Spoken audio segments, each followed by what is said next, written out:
কি কি আজকে সকালে মূলত ওয়েদারটা একটু মেঘলা মেঘলা ছিল, বৃষ্টিও হয়েছে 7টার দিকে। তো আমরা এখন যাচ্ছি 9:55 বাজে।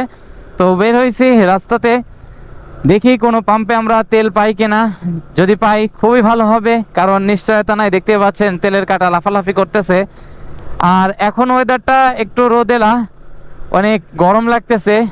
তো গাড়িতে উঠছি, বাতাসটা এখন গায়ে লাগার কারণে অনেক আরাম লাগতেছে। আর আজকে রাস্তায় রাইডিং দেখতেছি একটু বাজেভাবে, মানে বাস ড্রাইভার, মাইক্রো ড্রাইভার এগুলা খুব বাজেভাবে রাইড করতেছে। আর আমাদের রোডের এই একটাই প্রবলেম, জানি না কবে এটা ডবল লেনের রাস্তা হবে আর মানুষগুলো এইভাবে পারাপার হয়। এটা আসলে কোনো দিকে দেখেই না যে তারা পারাপার হচ্ছে। যাই হোক, আমরা একটু আনন্দ করতে করতে, চিল করতে করতে আজকের রাইডটা এনজয় করব।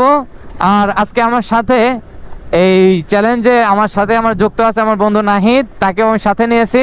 তো আজকের এই ভিডিওটা আসলে এনজয়েবল হবে। তো চলুন আজকের এই ভিডিওটা আমরা এইভাবে গল্প করতে করতে, আড্ডা দিতে দিতে প্রত্যেকটা পাম্প ঘুরে ঘুরে দেখবো যে কোন পাম্পে আজকে তেল পাই আমরা। চলুন যাওয়া যাক। কি কি কি করতে চাও? আবার বাড়ি দেয়। তো আমরা দেখতে পাচ্ছি তরমুজ পাম্পে গাড়ির সিরিয়াল দিছে, কিন্তু তেল মনে হয় না দিচ্ছে। এখানে তেল দিচ্ছে না সম্ভবত, এখনো শুরু করে নাই। যাই আমরা সামনে, যেখানে তেল দেওয়া শুরু করবে সেখানেই যাবো, আজকে তেল নিতেই হবে।